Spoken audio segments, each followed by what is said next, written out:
Okay. Thank you, everyone, for being here. My name is Russ Parker. I'm Evelyn's middle son. Where do I fit in there? Yeah. Anyway, so I'm going to start off here with some papers that I found as I was going through things in Evelyn's house. After Evelyn and Patrick divorced in the early 80s, Mom went to go work at UC Santa Cruz, and then a few years later ended up at Stanford, and was there for many years after in the Krasnow Lab. That always had seemed to me as a kid to have been something that just sort of happened smoothly. What I hadn't realized until I read these letters was what an aggressive campaign my mother waged to get that position at Stanford. So I hope you all will find these letters as interesting as I did, because I don't typically think of my mother as being particularly forceful in going after things that she wanted. I mean, she was very forceful about other things and such, but the sort of aggressive pursuit of something isn't necessarily the first thing that comes to mind when one thinks of Evelyn. So this is from July 21st, 1988. Dear Dr. Krasnow, I would like to apply for the life science research assistant job you have listed with the personnel office.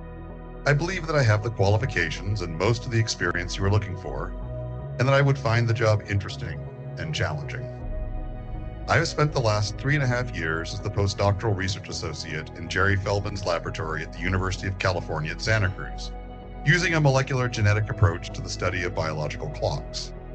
The goal of our work has been to identify, clone, sequence, and analyze genes involved in the biological clock of Neurospora crassa, using as the initial criterion for identification hybridization to the clock gene HER from Drosophila. In addition, my responsibilities included participating in the planning of research projects, identifying and learning the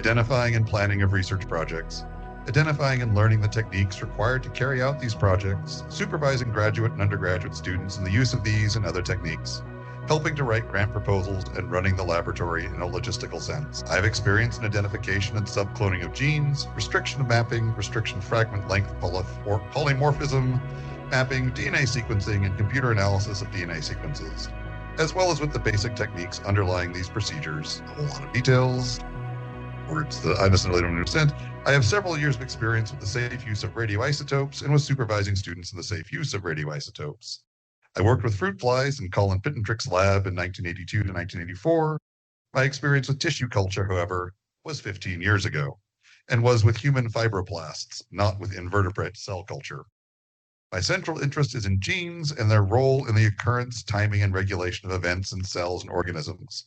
I would be delighted to working with the gene regulation in fruit fly development. I am not particularly concerned about the details of job title, salary, etc. In an interesting lab, I would be quite happy with an appointment as research assistant 1. Also, I am accustomed to adjusting my pay to the funds available in a research grant and would have no problem with the salary of a research assistant 1. Although I live in Santa Cruz at the moment, I am free to move to the Stanford area. I expect to be on the Stanford campus on Thursday, July 28th. May I call you then to exchange any further information? My resume and application are enclosed. Sincerely yours, Evelyn Parker. And then April 3rd, 1988. Dear Dr. Krasnow, I've asked Barry Bowman and Jerry Feldman at UC Santa Cruz and Colin Pittendrick, now in Montana, to send you reference letters about me. I hope they will arrive in time. Also, Philip Hannawalt, chairman of the Department of Biological Sciences at Stanford, knows me from some years ago. In 1978 to 1980, I did some editing, writing, and proofreading for him, primarily on a review article on DNA repair for the annual review of biochemistry. Because that work has little relation to what I would be doing in your lab, I have not asked him to write you. However, he has said he would be happy to write reference letters or answer questions about me. So if you're interested in such a reference or other letters do not arrive on time, you could either contact him directly or tell me to ask him to write you. I look forward to meeting you sometime next week. And this one, Dear Miss Parker, thank you for applying for the position of Life Science Research Assistant 1. Although it has taken us some time to complete our review of candidates, we have recently filled the position with an individual whose background more closely matches our specifications. Should you continue to be interested in Stanford employment opportunities, please apply for any position which you are interested. This is August 12th. And then from Dr. Krasnow, or again to Dr. Krasnow. Dear Dr. Krasnow, this is August 16th. I enjoyed talking with you on Friday. Thank you very much for your time. I certainly hope that you will decide to let me work in your lab. It is exactly the situation in which I would like to spend the rest of my professional life, and I believe I could do a good job for you. August 16th, I guess to repeat, that one's from August 17th. So it's another very similar letter to the one before. And then to Dr. Krasnow on August 22nd, Dear Dr. Krasnow, if I am still under consideration for the research assistant job in your lab, I would like to make a suggestion. I will be very pleased to work in your lab for 6 months without salary, on the understanding that at the end of the 6 months, you will decide whether you want me to continue on a salaried basis or to leave the lab. The rationale behind the suggestion is that I am confident that I will do a good job and that you will also think so at the end of the period. But I am not sure you will reach that conclusion on the basis of the smaller amount of information you have at the moment. As I read the references in your grant proposal and think about the project, my original view that I want very much to work in your lab is only strengthened. My suggestion, of course, cannot address the high cost to you of investing time and effort in the wrong person, but that risk exists, whoever you choose. From Mark, on August 26th. Dear Miss Parker, I enjoyed talking to you last week regarding the research assistant position in my laboratory. I am still very interested in the possibility of your joining my group, but the applications of several other excellent candidates are not yet complete, and I have not yet reached a decision. I will be in and out of town for scientific meetings this week and next, and therefore I probably will not be able to make a final decision until the middle of September. Please, however, feel free to contact me if you need to know sooner. Mark Krasnow. Then there's a letter from my mom to Dr. Pittendrick about thanking him for the reference. I might as well read it. Dear Pitt, thank you very much for your reference. I gather from Dr. Krasnow that it was an extremely kind one, and I really appreciate that. I'd hoped to be able to report to you by now how it all came out, but it is still up in the air. Dr. Krasnow is away for most of the next 2 weeks. He had hoped to finish interviewing and deciding before he left, but hasn't finished dealing with all the applications. So far, though, I'm apparently top of the list. I should know by mid-September whether I have the job. It is by far the most interesting project I have seen, so I am keeping my fingers crossed and reading about the field. But that seems to be all I can do at the moment. It will be fun to be working with fruit flies again. He is a recent postdoc of David Hodgeness and is working on regulation of and by homeotic genes and other things I don't understand here. It was good to hear you and Mickey both sounding so well on the phone. Kathy Williams sends her love to you both, as do I. And then on September 3rd, Dear Dr. Krasnow, thank you for your telephone call and your note. I look forward to hearing from you in mid-September. Meanwhile, if you have any questions about me, I hope you will contact me.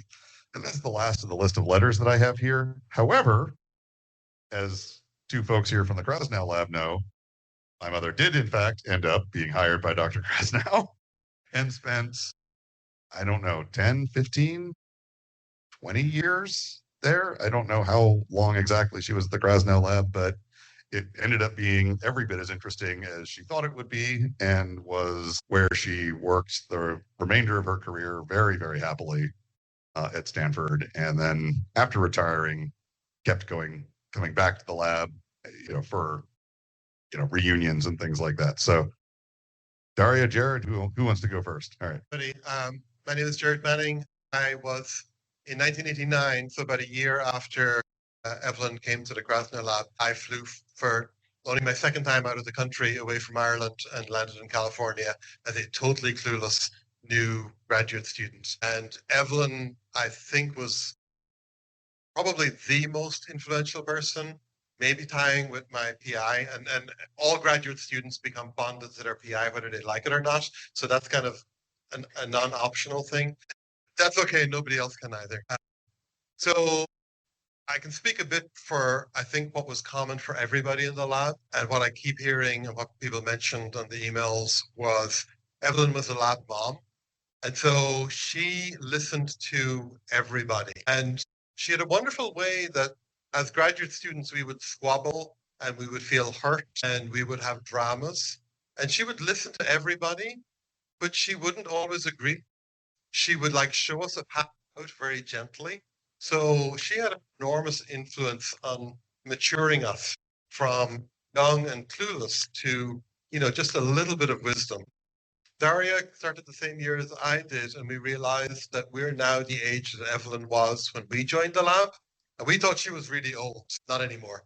But we also realized that the wisdom that she exhibited there was far beyond what we have now probably. But also every lab had a research associate who ran the lab rather than the professor. And she was absolutely outstanding from the science perspective, but she was also reached out to anybody who needed help in the department, which had maybe 100 plus people. She was extremely famous for having Thanksgiving parties the day after Thanksgiving. I believe you guys used to go to your father on Thanksgiving and then to your mom on Friday. Yes. So basically, if you had no Thanksgiving, if you were new, if you didn't even know what it was, you could come to our house in the lab, anywhere, bring your friends. If you did have Thanksgiving, you could come the next day and eat even more food. And she used to have 30, 40 people in a small house, and seeing the joy that she had in giving to people was wonderful. Science can be very dog eat dog, and seeing somebody who was always giving, and at the same time, an excellent scientist, fantastic at getting her job done, which we were, was a kind of a singular role model. And I think maybe 15, 20 people went through the lab in her tenure, and many other people throughout the department. And I think she has imprinted on all of us something about how to live. So I think that will live on and hopefully live on, multiple generations. So I remember very little from my graduate days, but I do remember being extremely grateful to Evelyn for the science, for the care, for the wisdom. There's probably a lot else to say. Sorry, you want to talk about it? Gary was in the lab next door. It's very hard to follow Jared. He's an Irish raconteur. So he basically summarized a lot of what I would say about who she was in the lab. I was kind of adopted between the Krasnow Lab and another lab because I was doing a project that was between the two. And then when my PI didn't get tenure, I was sort of officially adopted by the lab. And I think Evelyn also kind of adopted me in some ways. She volunteered to have me live with her at some point when I lost my housing.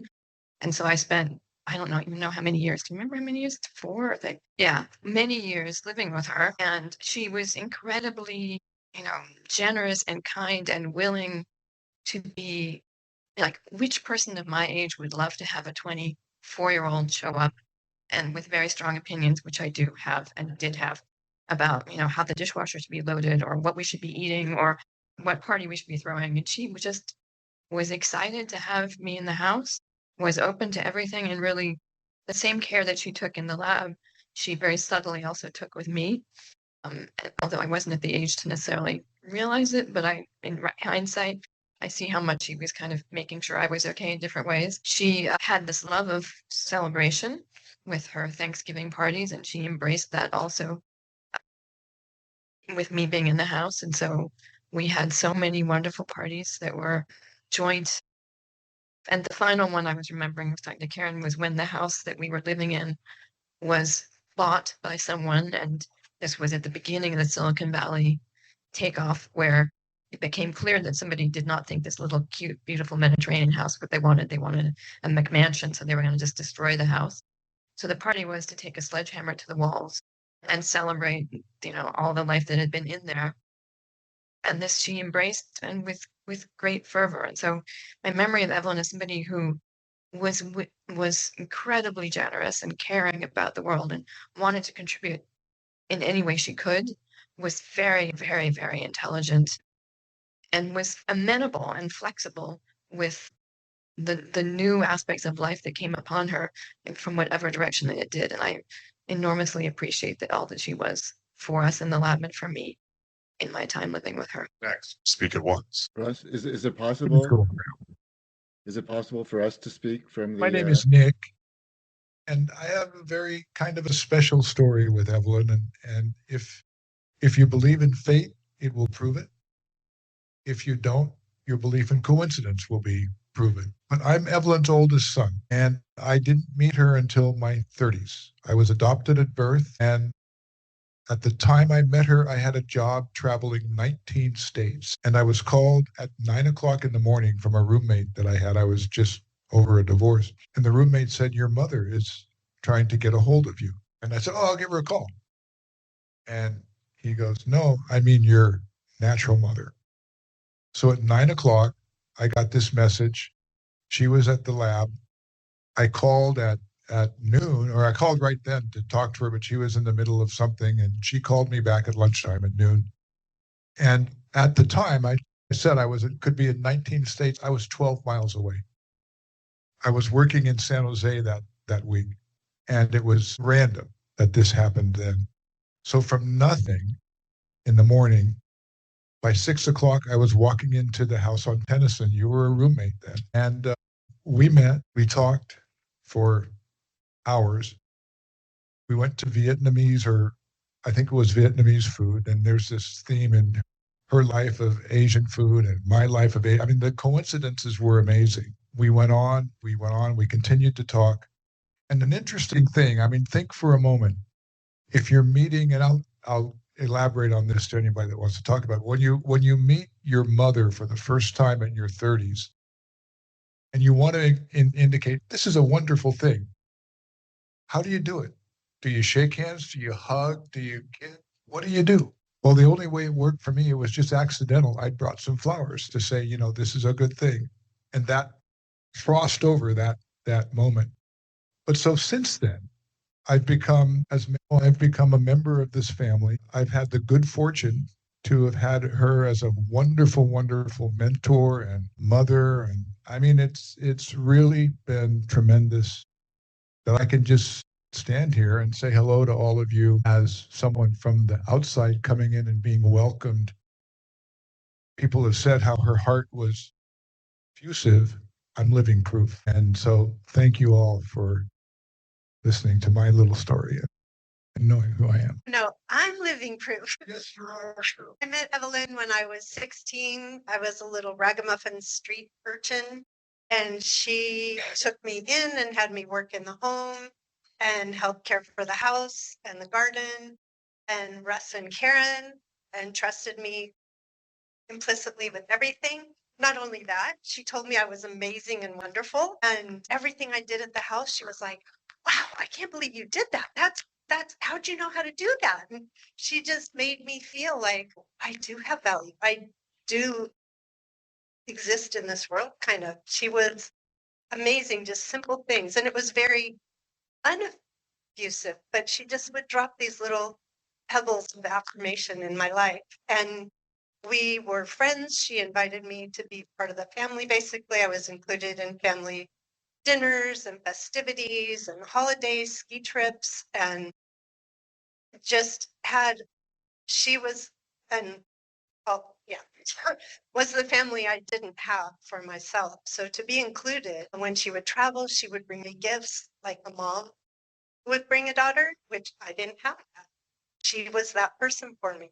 She would come visit me wherever I lived in the world. She and Russ came for my 30th birthday in Hawaii and took me to this amazing champagne chocolate tasting dinner at Roy's in Hawaii, and it was amazing. She came to both my weddings like a mom would, and I didn't have that. So she was my mom person, and the value she gave me, and just the constant, subtle, so important affirmation of you're important and you're wonderful and you're amazing. And I think that's what she did for so many people, is made them feel really, really special, but in very subtle ways, but to the world. So yeah, she joined me. I was a naturalist on a trip to Baja, a whale watching trip, and I invited her to come. She took the train down to San Diego and met me and the rest of the group, and came along and met all these strangers, and we flew on a little jet down to Guerrero Negro, and she was just always up for an adventure. She came down and stayed on our boat in Mexico later. She was always up for experiencing anything that was coming on. It was such an influence, like at the lab, just amazing. Who's next? And I love her and I miss her. Hey, I'm Margaret Miles, and I met Evelyn through Karen. We were in college together, and I got invited into the family. I was not quite married at the time, but then married, and my now ex-husband and I went to the Friday after Thanksgiving gatherings and sang at a bunch of them. I think I remember you guys. Okay, yes. So we got invited to sing at Evelyn's house and got welcomed in. Evelyn gave my ex-husband and I a loan to buy our first house.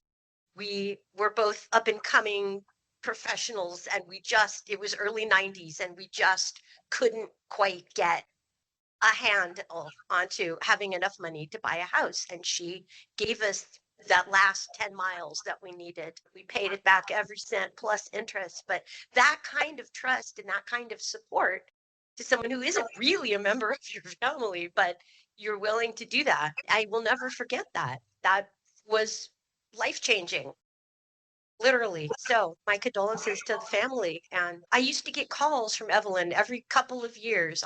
We kind of fell out of touch, but I would get a phone call from her and we would talk on the phone, and she would ask how things were going and she would tell me what she'd been doing. So she didn't forget me either. It was really nice. Well, hello, I'm Brian. Had the pleasure of working with Evelyn, caring for her property here in Sacramento. So my relationship a little different than most of yours, but I echo all of your sentiments. She was a wonderful person. She loved nature. She wanted to nurture everything she touched, including all my staff, two of which are my sons. My wife, also part of the team.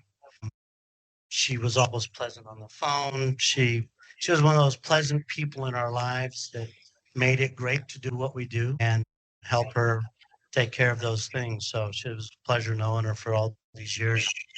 I don't know how long it's been, 15, 16, 17 years, but always a wonderful, wonderful experience. Hello, this is Alan Wolf. I am a Hey, first cousin of my name Evelyn. is Susan. This is my husband, Amr. I'm going to do two speeches, if that's okay. So we'll speak for us. Evelyn and Karen have been a part of my life for a very long time, as you'll see later. But Evelyn has featured prominently in my husband and my special days. She was at our wedding. She was at our 25th wedding anniversary. We have a lot of fond memories of her going back a long way. She's genuinely one of the nicest, most caring people. We earlier was a lab partner with Evelyn for many years at Hopkins Marine Station.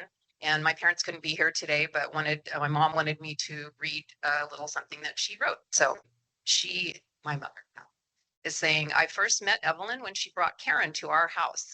At that time, Susan had been taking writing lessons for a while and had outgrown her jodhpurs, so we decided to sell them.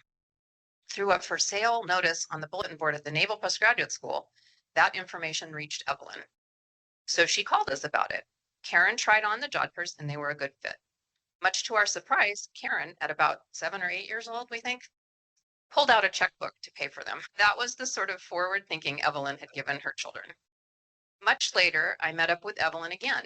I was already working in Colin Pittendrake's lab at Stanford University's Hopkins Marine Station in Pacific Grove when Evelyn joined the staff.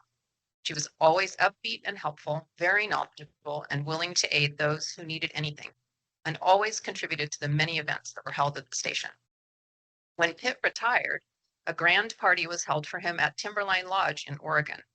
The day before, an associate's wedding had been held at Pitt's house, so the leftover food traveled to Oregon with us. When we all stopped en route at a California park, that food was produced, and other campers were surprised to hear our group say, please pass the sushi, etc., not the usual camping food. At Timberline, there were friends from all over the world who gave tribute to Pitt. Our lab members, however, honored him by dressing up as the lab's research subject, fruit flies. Evelyn was among the women who wore black tights and tops with large wings tied to their backs. I'm promising Karen will try to find that picture and bring it back. We couldn't make it to Sacramento today, but here in spirit with all of you to remember this special friend and exceptional human being. I can definitely say that Kathy there were two of Paul's favorite people. So Hi, my name is Jane, and I just remember Cameron. I met Evelyn probably 16 years ago. I was working as a housekeeper at the time, and I came by to help her clean her house and get it ready for Easter. And I just kind of got adopted and never left. She was there for my wedding. I I don't know. I've never met anybody who's been so kind and so fun and so funny. A lot of random adventures and things that would happen with us. I can't remember the exact moment, but there was a time where somehow there was an event at the house. I think it was sparkling cider and it popped and it got on the ceiling. And so, of course, I was coming to help maintain the house and do stuff. And I remember us having a moment where she helped me get on the counter and then she handed me a mop and then we started cleaning the ceiling of the house. And it was just very eventful. And it was just little things like that that were always a thing with her that I'll never forget. And she was just a beautiful soul, a beautiful person, kind, loving. Yeah, the world is a little bit, I don't want to say darker, but it just feels like there's something missing. And I'm just really grateful that I had her in my life to bring out a little bit of light and show me that I had meaning and I was a person and I mattered. That's something that she just was amazing at. So, yeah. Hey, I'm Becky Lucas, and I I'm believe Dennis, my Dawn's can father.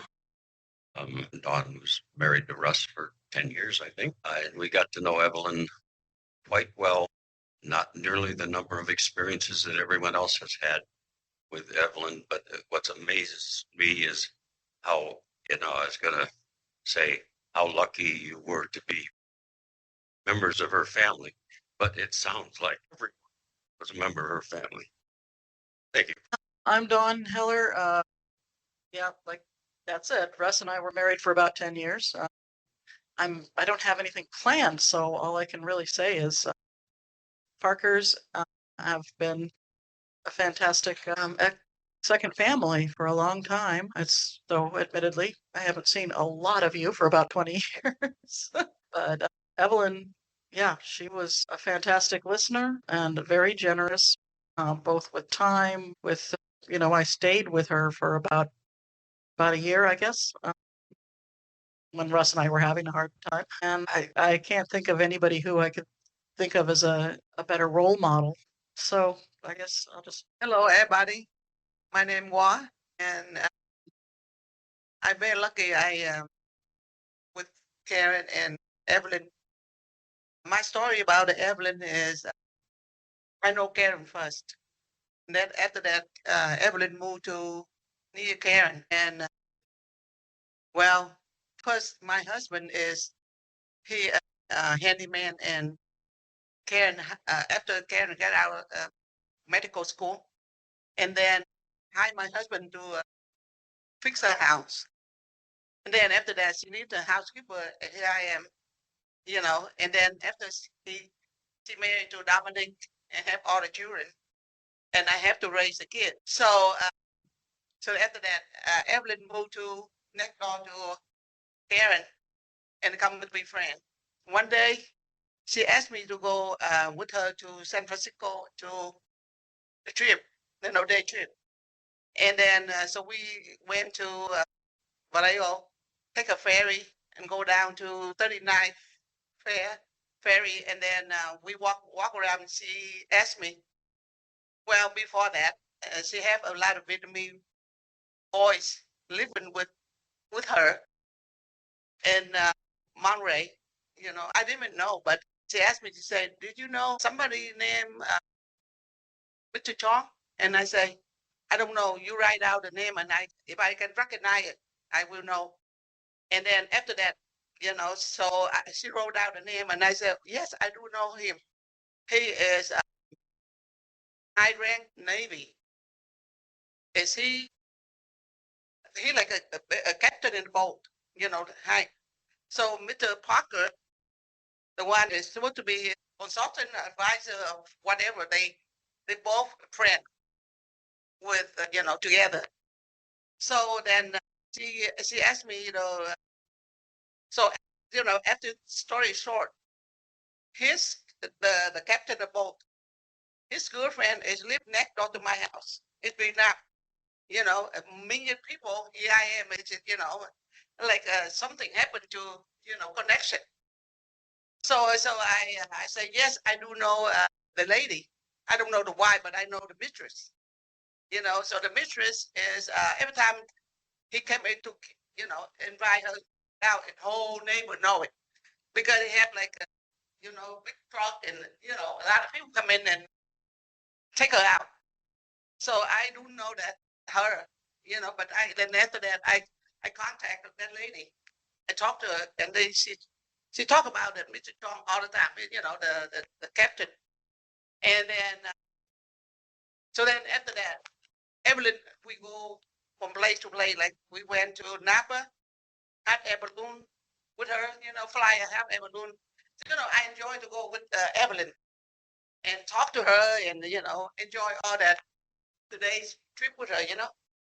Evelyn, very kind person and very knowledge, and she taught me a lot. And I love Karen family, and I consider her like my mom, or somebody, because I don't have no your mom and dad here. So then then after that, she tell me a lot of story about her life too. And then near the end, I spend time with her, and at night we sleep together. Like she have bed and I have bed, and she's all night long. She tell me all kind of story about her life. How we're married, and how Karen and all that stuff. So I feel like I'm the part of family. Even I live far away from other side of the world. So it maybe it's connection. Even you different kind, but somehow it's connection, right? So I believe in that. So did all that today. I still love Evelyn. Wonderful person. Very kind, and I really miss Evelyn. My thought, thank you. Hey, Russ, if we can hear from Alan Wolf on the virtual call, is that possible? So Evelyn was my aunt, but she was, an aunt can be a distant person in your life that you see every once in a while at holidays. She was not that. I've been going through her photos with Karen and Nick and different people this week. And one of the things that I started thinking about her this week is the chutzpah it took to go to college alone at 13 years old. She grew up in Point Reyes, California, got on a train at 13. Think of yourself at 13 to college in Chicago by herself. No family with her, all on her own. Who does that at 13? Who grows up on a small farm? Like that, I'm just getting chills thinking about it. And I just made the connection in my own head that Evelyn was Karen's mom, and Karen and I are roughly the same age, and we're close before I was 13.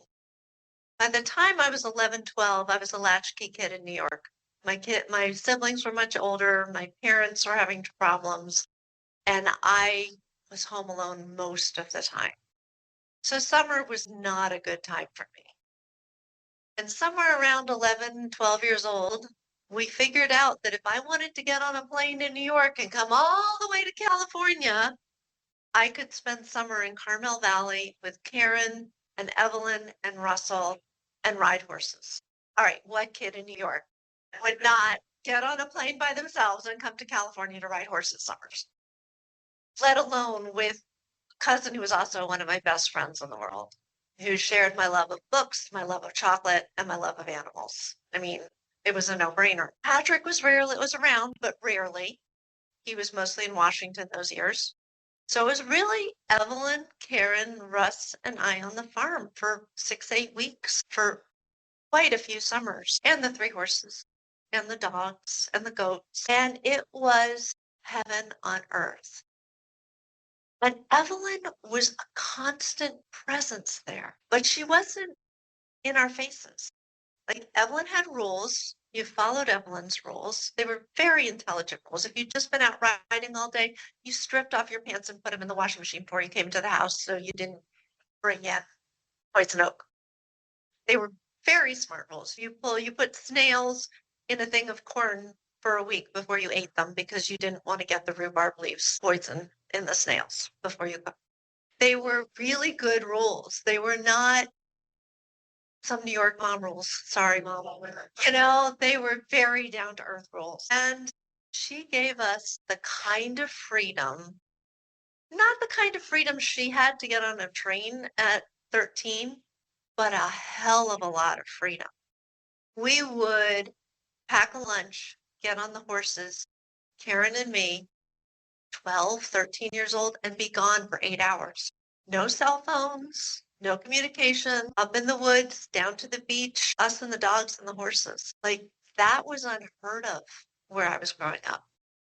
It was so much love and support and quiet kindness that really gave me, now I'm going to brag, okay, gave me a childhood I didn't have. I'm Dominic. I'm Karen's husband, and I've been known actually 30 years. I want to tell you all 2 stories because I have a ton. I've known her for 30 years.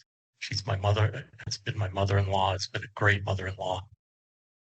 Karen and I had been dating for about 3 months, and my oldest son, I picked him up for spring break, and he was 5.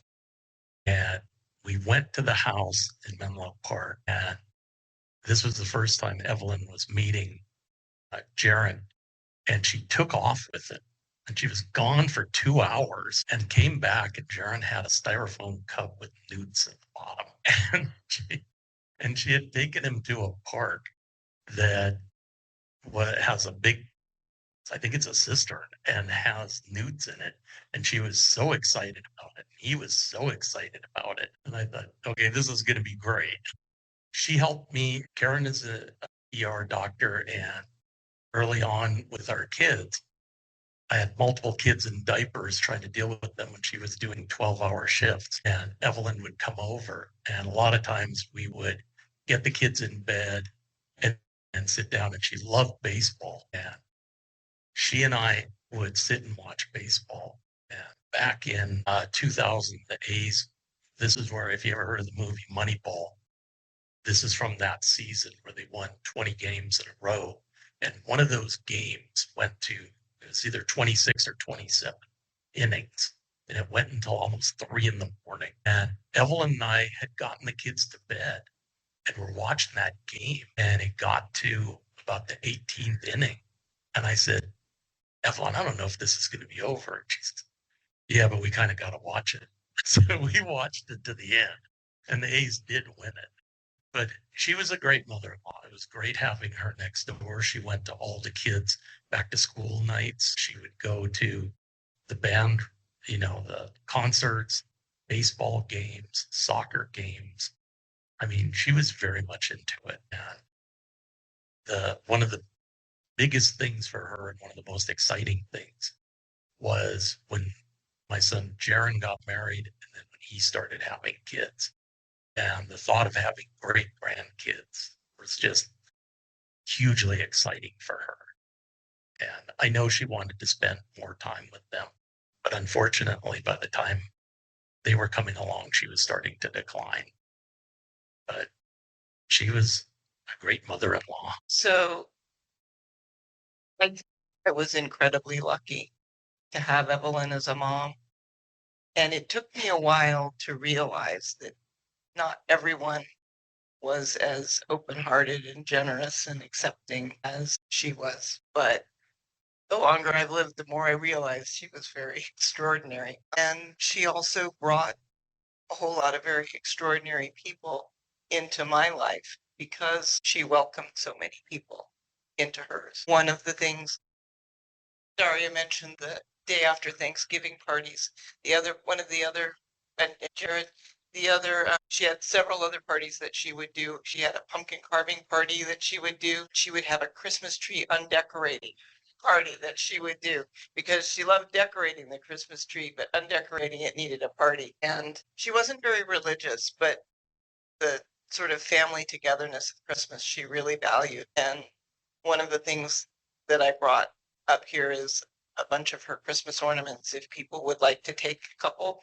with them, they are welcome to do that. At the back, there's her yearbook from KBS. One year she went to high school, and a bunch of pictures to look at. And she was Sac State had a program for the students studying geriatrics where they would pair up with an older individual and talk about their life and put together like a together.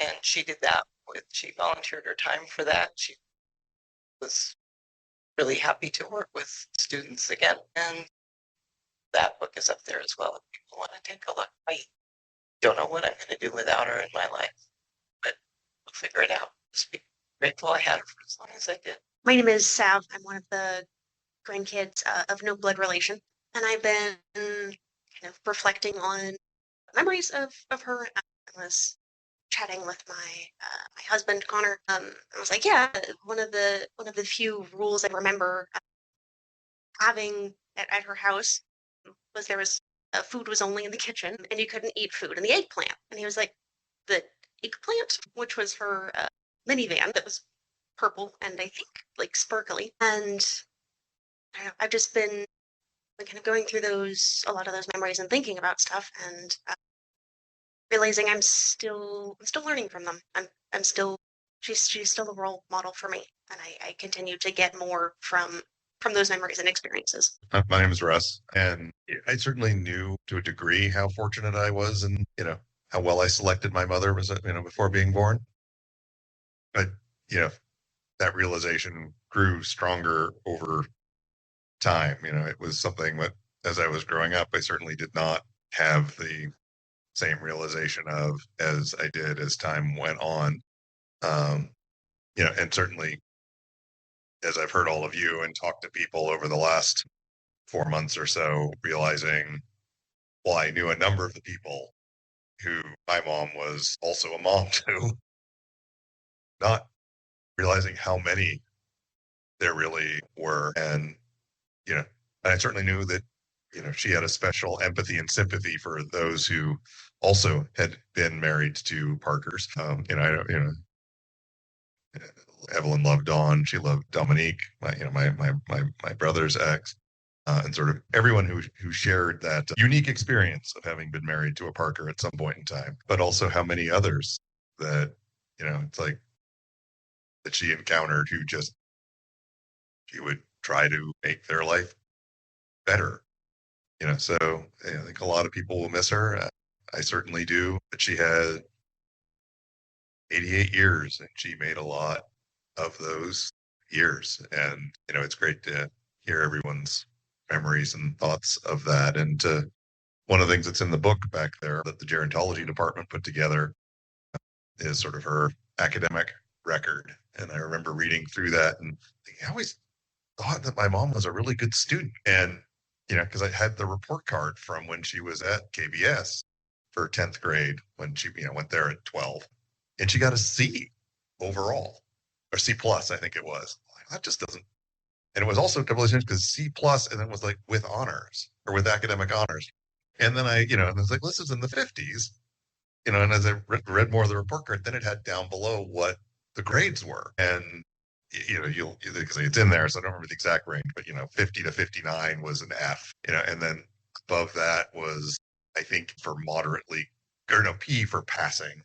And then above that was M for, moderately good, and then M plus or something. But then what C was credible. So her overall rating was credible plus, and she was HC in Latin, which was highly credible. It was just sort of entertaining to see the sort of academic record there. And growing up on Point, academics was really important to my grandparents. And growing up in Point Reyes, the school was 2 rooms. It was so they sent her to KBS for that year. And then, like I say, 10th grade at 12, and then went to, so technically she didn't go to college at 13. She went there to finish her high school. And then she went on to college there, but still was on the train alone to Chicago at 13. So quite an extraordinary person and a whole a lot of ways. Anyone else? Absolutely. It's okay. So Patrick just left and he couldn't hear all this about this woman who was the love of his life. No matter what else happened, he loved her, he respected her. And I think that's the biggest regret. And he needed to leave and he couldn't speak. He did share that about the train, and he met this young girl dressed in a business suit, beautifully attired. And when he went back to his roommates, he said, I just met the girl I'm going to marry.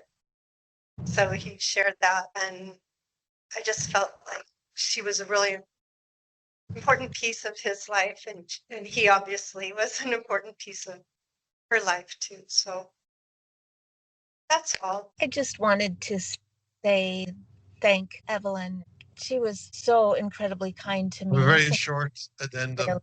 6 weeks after I got to Stanford was the Loma Prieta earthquake. We were up on what was essentially the 7th floor. Everything shook like crazy. Glassware fell all over the place. We all rushed out of there. And we were waiting on kind of the bridge between two buildings. And some of us thought that this was normal because we'd only just arrived. But I remember Evelyn and one of the other professors, Suzanne Pfeffer, getting into a bitter argument. And one of them was saying, it was an 8. It was the big one. And I think Evelyn was saying, no, it was a 7.5. So just another side of Evelyn. Mark, we can try. I'm not sure how well this will work. There might be a bunch of feedback. But go ahead and unmute yourself and we will try. Thanks, Russ. Is this working? I know a couple people from the chat here have tried to, from the video, have tried to participate. Can you hear me? Russ, is this working or not? Yes, it's working.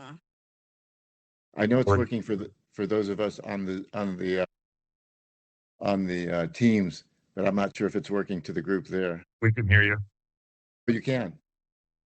Oh, great. Yes, Mark. Okay, thank you. So I just want to go back to that beginning where Russ was talking about those emails to me from Evelyn when she was had applied for this starting position as my lab was being born at Stanford. There were a lot of very qualified candidates, and Evelyn had a lot of special qualities in her application. And then when I met her a month or so later in person and interviewed her, some of her other qualities that have been focused on today came to the fore. And so, but the one thing that was particularly unusual was that I was a beginning faculty member, and faculty members when they're just starting out, have no experience leading an entire group or operation. And we're good at doing research. We're not necessarily good at organizing and running a group. This was a particularly unusual applicant because she was 20 years older than me as I was beginning my lab. And so that I wondered a lot about how that might work out in terms of starting a lab with the science. She had a great early academic career, as we've heard, and then she had recently restarted her academic career and had some of the scholarly and laboratory qualifications that I really wanted. But there was this unusual aspect of having a research assistant or associate in the lab who was 20 years older than this beginning faculty member. And so I felt I was taking a little bit of a chance when I hired her.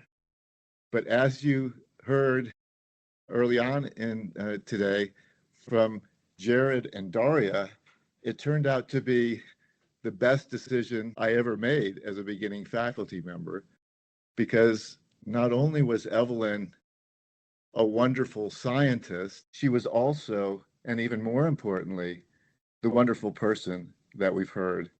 And she was indeed the lab mother, as Jared and Daria pointed out, but she was also a mentor to me. And that was a pretty special position, it turned out, to have not only a great scientist to begin the lab with her kinds of experience, but to have a person with her emotional intelligence that paralleled her academic and intellectual intelligence and scientific intelligence that beautifully complemented the skills that I brought to the lab.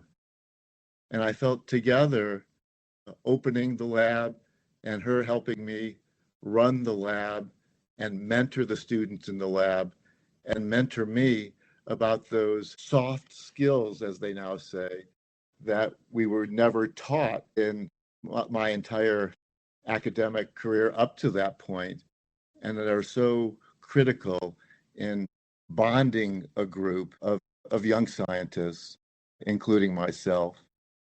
So I feel so fortunate to have made that decision and to have had Evelyn for the first 12 years of my lab to really launch my lab and to launch my independent scientific career, to have her there every day, helping mentor the students in the lab and to mentor me and to make the lab what turned out to be a wonderful place to do the kind of exciting science that Evelyn recognized in that application.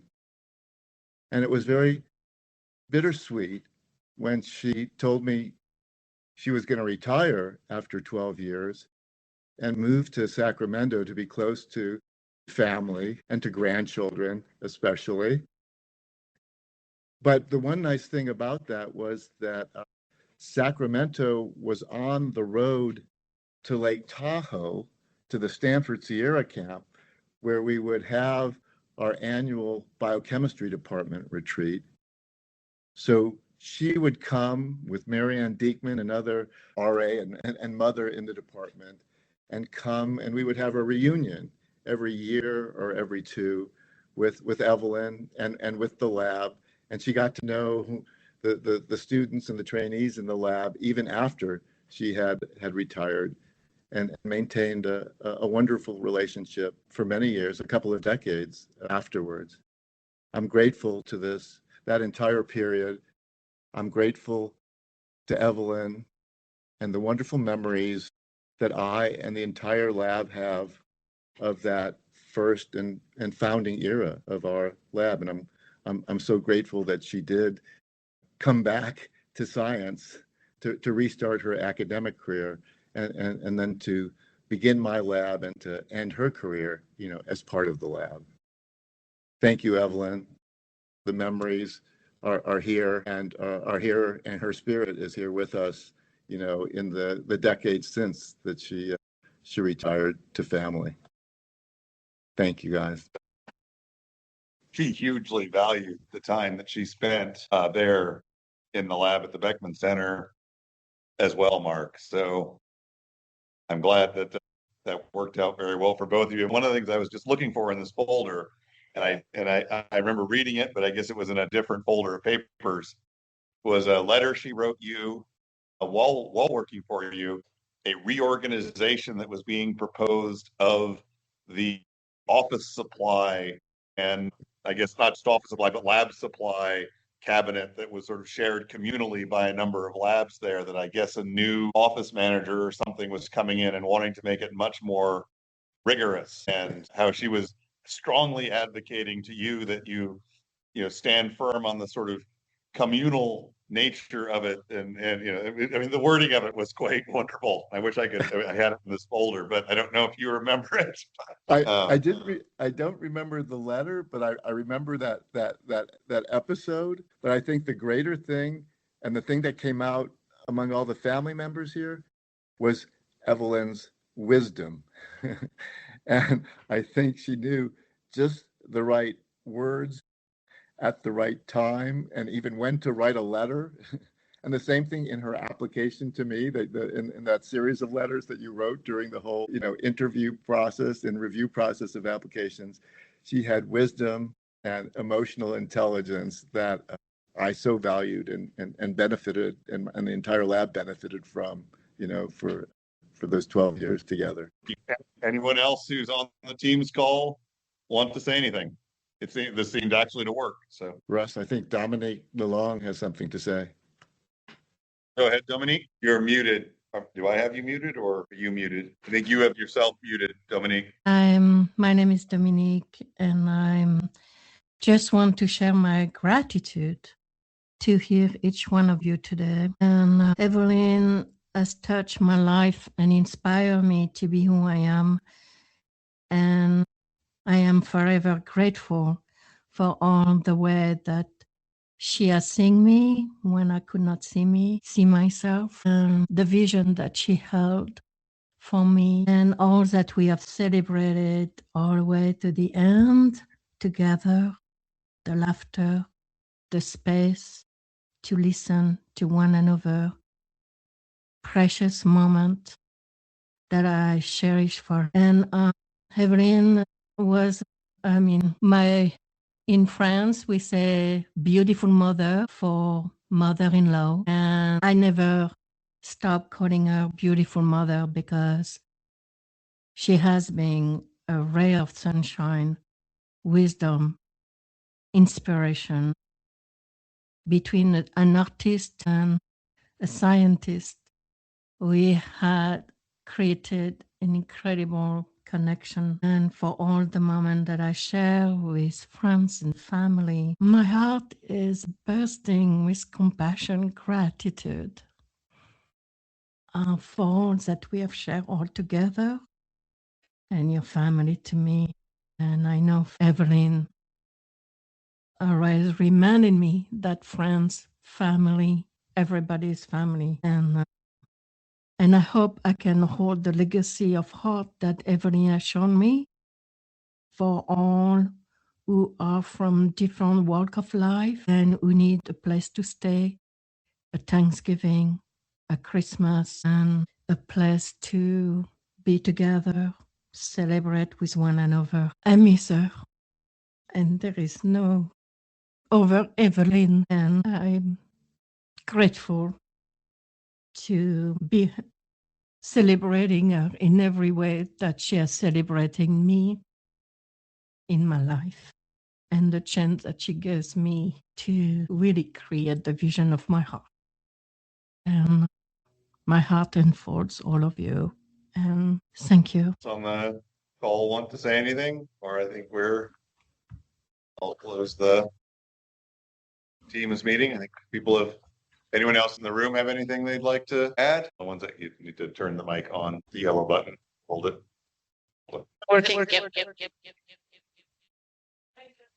Figured out. This last one now. Okay.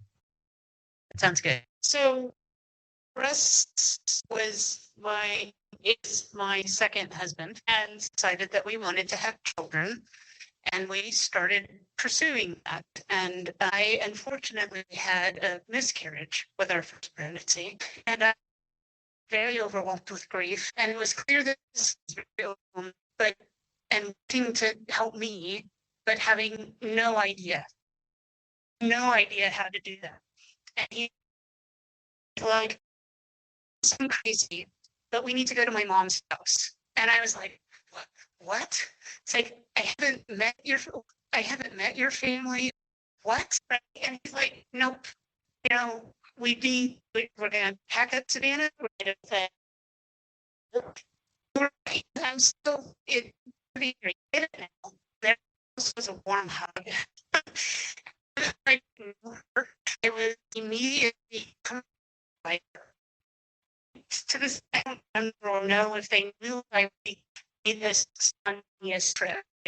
But we got comfort from family.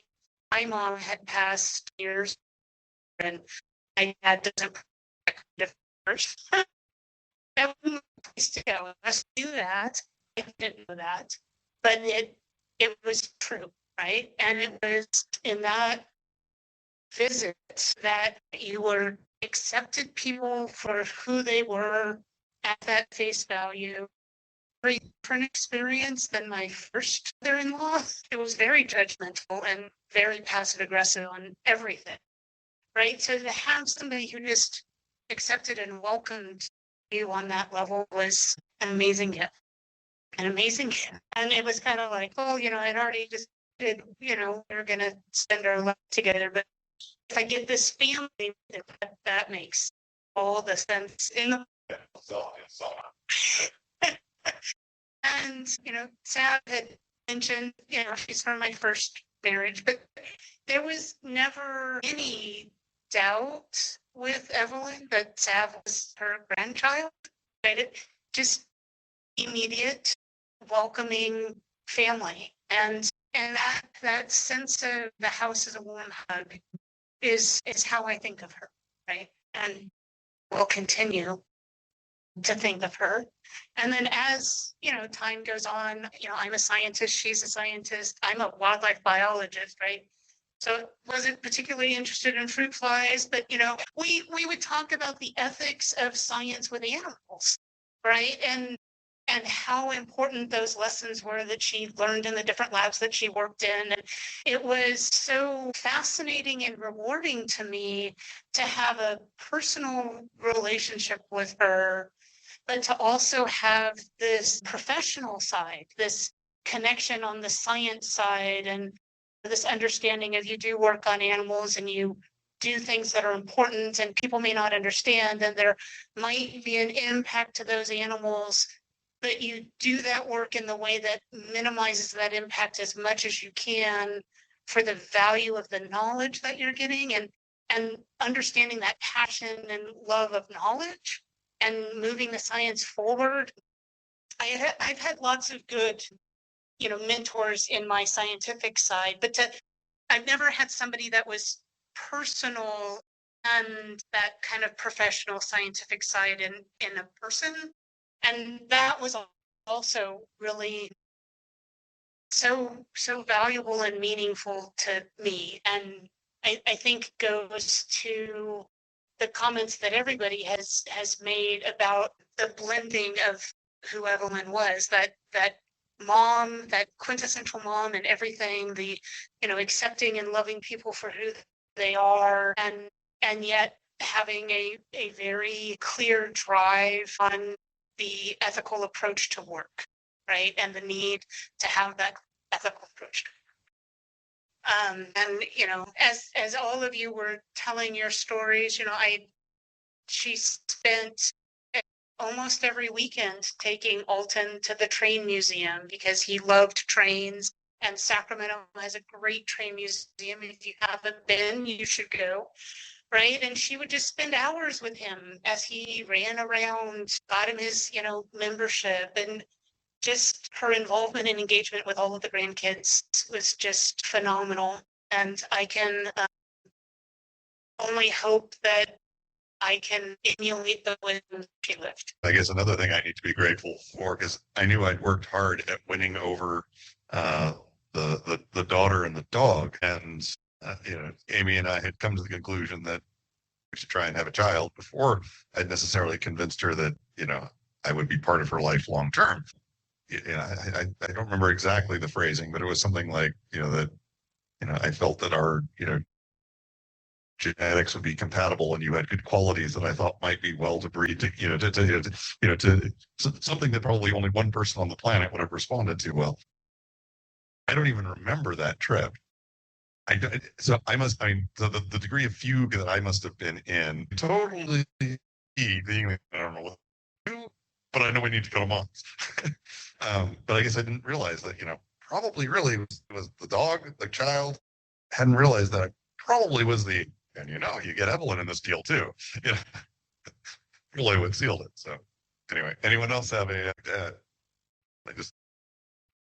Just wanted to expand on the house as a warm hug aspect. Just an example of her creativity and her explorative side. She loved folk art.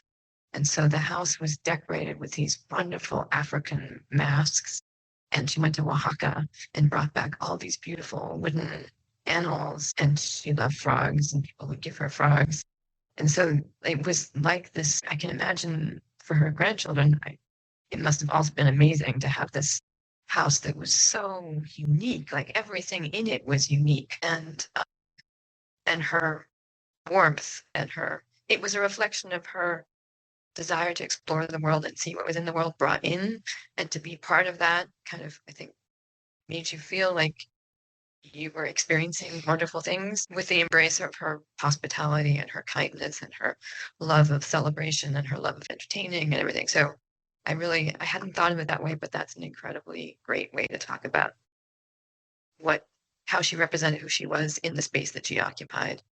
And and she brought so many people into her home to share that with her. Or Nancy? And music.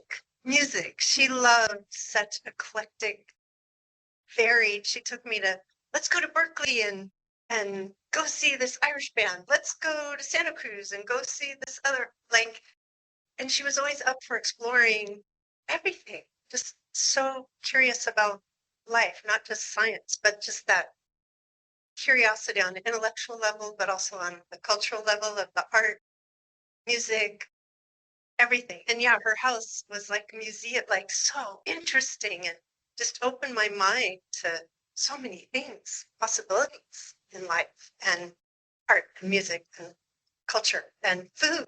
She introduced me to so many foods. Loved good food. So we had great meals we shared. I can't resist explaining a bit about the frogs. So she had lots and lots of frogs, and everybody brought her frogs. And anytime we went anywhere and we saw frogs, we thought we should buy frogs for Evelyn because she loves frogs. Then one day she told me she didn't actually like the frogs anymore, but she could not stop. And so she was willing to be for us what we wanted to project on her.